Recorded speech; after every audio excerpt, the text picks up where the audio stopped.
Hello everyone, welcome back to Kharak Cup number 1. After a brief weekend hiatus, I am back casting some more games from this series here.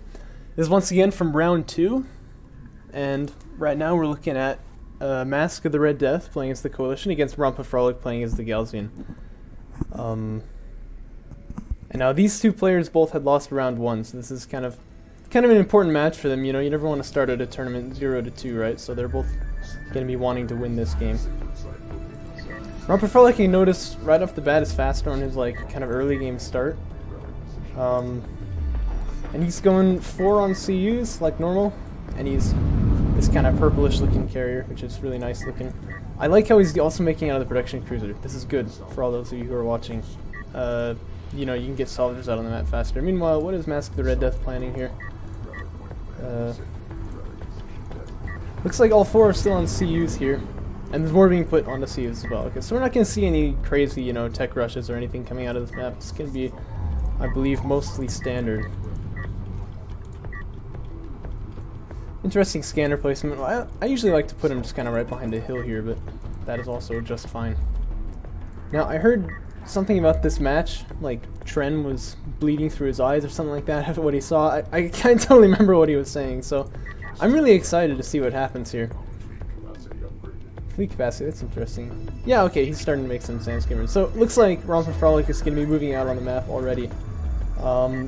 Masque of the Red Death, fortunately, is going to spot this. Oh, even with a UAV, which is good because it's a very big map, right?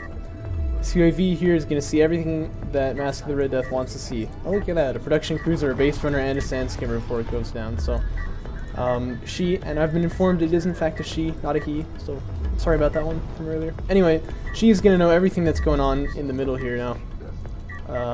And begin producing light attack vehicles, which is, you know, easily going to cover her from this attack from Rompafrolic. Just kind of trading some shots in the beginning here. I love this sound. You can hear the bullets like dinking off the base runner. It's super cool. So now we're up to 4 sand skimmers here, but already 6 LAVs coming out of this carrier. This is a fight that the Galzian can win if they're super careful here, but certainly not going to be able to do much more damage onto this base runner. It's important to note, you know, sand skimmers don't get produced as fast as LAVs, and so the Coalition player can easily cover themselves in this kind of Galzian early game aggression by just, you know, spamming LAVs basically. And I like this move, you know, pulling away the damaged sand skimmer before it gets hurt too much. Although this is really not somewhere he can push into, I feel.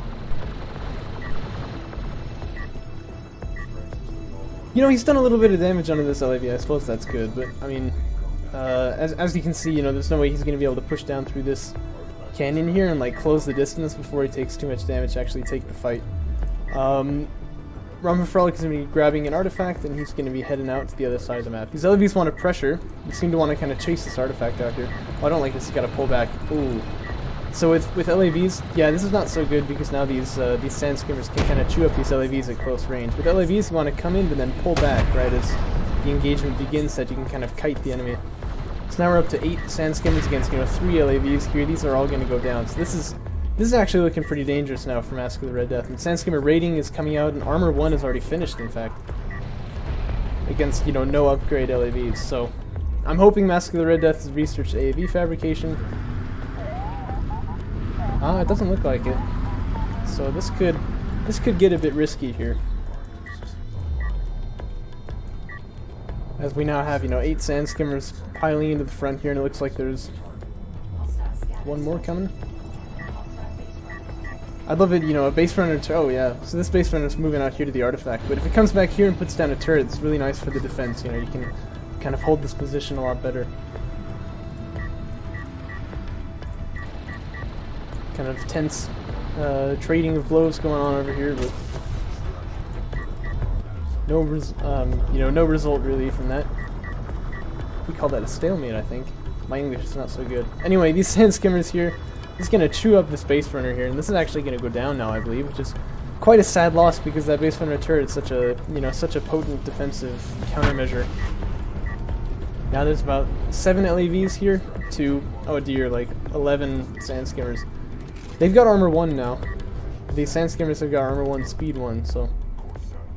And there's 2 production cruisers, so this is actually crucial now because it means that Rompafrolic can also outproduce his opponent And that's going to make all the difference here. One sand skimmer goes down, there's some good focus firing from... Oh, well, the focus firing was good on that first target, but not anymore. And these sand skimmers are just going to absolutely run over these LAVs here.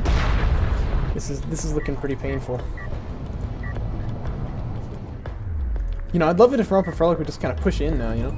Although AAVs are coming out now, so this is very good. This is, you know, the tech choice that Masque of the Red Death needs. In order to... Well, that... Whoa! Whoa! I think I was flying in the air. Anyway, this is definitely the tech choice that Masque of the Red Death needs to be able to hold off this early game aggression here. I'm hoping there's...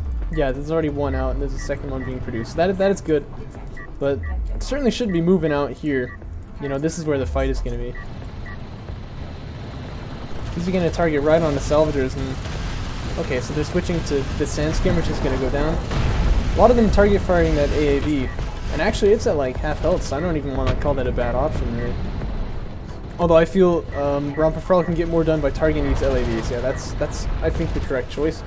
If you can kill these off, of course, you know, there's not really much stopping your sand skimmers from moving in. This is a critical note here too, you know, Masque of the Red Death has been fighting without a lot of these LAVs because they were all moved out here onto the field, off to the side. And now there's a railgun coming out. I can't say I like that choice though, because, you know, with this many sand skimmers on the field, that has a lot of danger just being overrun. But Masque of the Red Death actually seems to be repelling this force quite handily with these AAVs. And you can see the tech choice was railguns, but they're coming out rather late for Rompafrolic.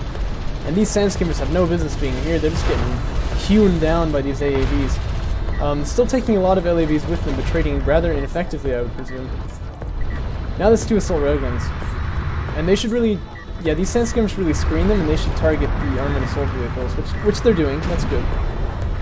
This railgun here is going to now, you know, start pulling its weight, but it's immediately going to go down. Look at this.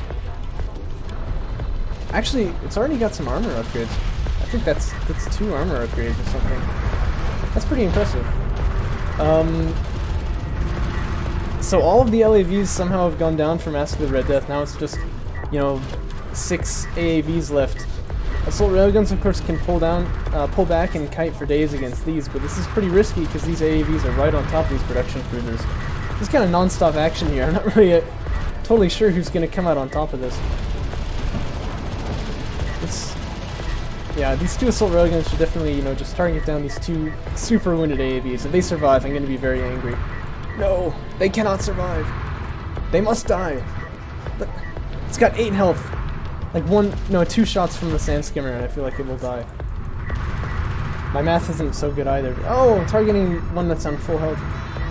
Look, 1% health units deal 100% damage. You gotta just target these 2 down before they get healed. Oh, this one's not even dead yet either. Ooh, I really don't like this. But Rompafrolic is indeed in the right as he backs away here. That's definitely the correct choice. Now, ooh, this is pretty good. So he's gotten up on top of these railguns, which are crucially, you know, target firing some sand skimmers for some reason. So they're just going to get also hewn down by these assault railguns. Meanwhile, these AAVs are still alive. Anyway, the LAV's kind of running in there alone, and they're getting killed. Masque of the Red Death has noticed that her railguns are getting killed by these assault railguns, so she's now pulling back, retargeting these.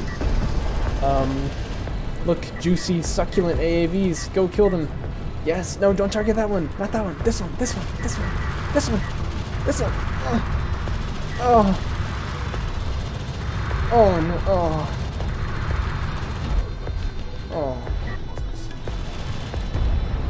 Oh. Okay, well, at least the assault railgun also lived on 11 health. That's kind of painful to watch. Will these units get healed? That is the critical question here, because otherwise this army is looking considerably more squishy than it may seem. And meanwhile, the scoreline, by the way, is now about to be 4-0, which is very, very good. So I like how Rompafrolic has been, you know, kind of porting out these artifacts during this fight here. In fact, this would be the winning artifact if it doesn't get stopped. And so that is actually super relevant, and Masque of the Red Death is going to have to do something to address that issue. Meanwhile, Rompafrolic went for railguns originally, but he's tech switched into assault ships, which I think is kind of interesting. It seems he wants air units, and that is indeed what he's making here. What are the upgrades like on these? Full upgrades on the sand skimmers. half upgrades on the LAVs, and that is showing, you know, they're just getting chewed apart. I think Masque the Red Death kind of panicked thinking this is the last artifact, I must kill it, but as you can see, that's not going to be the case. These LAVs go down as well. Okay, these guys are on such low health, they must die now, surely. Okay, there's one, there's two, there's three, yes, I feel good about this. They needed to die. Unbiased casting right here. Now, this is, when units are on such low health, it just angers me to see them stay alive. And now these railguns here are also getting kind of hung out to dry. This is looking really bad for Masque the Red Death, because what is she going to do to stop this artifact here? I mean, this is GG if this gets to there. And that's not much distance. And indeed, she seems to be teching to air, you know, with the idea, okay, I can just kind of come over with air units and snipe it, but Rompafrolic has kind of already done that. Here you can see there's already an interceptor out on the field. And now more LAVs coming out, just kind of desperately get to the extraction zone, but they're going to get cut off by these sand skimmers here, who are going to chew them to pieces. And they're not even, no, they are firing back, but they might as well not be. Oh, there's no anti-air screening. Oh, this is going to be close. Is that artifact going to score? He's activating the healing on the base front, and the 3 strike fighters are firing. Oh, it's at half health. It's not moving critically. I think, yeah, it's going to go down here. Oh, goodness. Is it going to score? It's not going to score. That's gonna buy Masque the Red Death some critical time here. One artifact is spawning right there. The Space Runner went to the opponent's extraction zone. I think he was, you know, expecting to be able to get an artifact out of there as well. Sorry, only this place works. But he should really, you know, move back to here, and this Space Runner should grab this artifact and then head out into the extraction zone. We will see if that is indeed the case.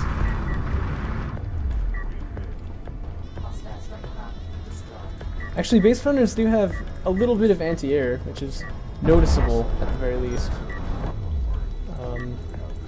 Let's see, Rompafrolic is activating his carrier here. And I think this is a good move. If you're already, yeah, there's the anti-air and the Base Runner, doing not nearly as much as the interceptors, but you know, he can say he participated. Anyhow, if you're beating your opponent already, you know, if you're ahead 4-0 in artifacts, for example, let's just say, and if their armies has kind of gotten killed and yours hasn't, it's always, you know, a good idea to just move your carrier out here. So long as there's nothing out there that can kill it. And just say, well, I can't exactly engage your base immediately right here, but I can just move in with my carrier, which certainly can. It's got a lot more power. It's not going to go down anytime soon, so I can just kind of march this right into your base and kill you. In fact, I think we saw Garmulator do this in the last match against Claw, didn't we? You know, just kind of march his carrier out there and use that as a weapon. I really like that move. Space Runner using healing a bit prematurely, I feel. You should note that healing actually affects your opponent's vehicles as well, and so if you use the healing when you're here and now the opponent's vehicles are running through it, they're actually getting more benefit out of it than you are. So you definitely want to use Base Runner healing when your Base Runner is behind your units, not in front of them. Or when you know you're going to run past it and do a push here. These LAVs, I mean, they're going after another Base Runner here, but once again, that's not really the way to engage. I know it's kind of a desperate situation, but you can't just sort of, you know, run them out here across the field or else they'll all get killed in like manner. And this time there are no air units to save Masque the Red Death, so this is indeed going to extract, and that is game. That was an interesting match. It seemed like, you know, Rompafrolic just kind of in control of the middle of the map the whole time and just had Base Runners just taking the artifact zone. As you can see, that adds up real quickly, you know. Before you know it, your opponent can be on 4 artifacts, and then suddenly, you know, you have to stop that Base Runner and lose whatever it takes to get it, which is never a good situation to be in. So, I think, you know, I think that was a good game from Rompafrolic. I think he definitely did, you know, a good job just sort of zoning his opponent out of the middle of the map, out of the extraction zone, just getting the artifacts out and getting a nice clean win there. So yeah, that is that is from round 2. Game 2 from Rompafrolic and Masque of the Red Death.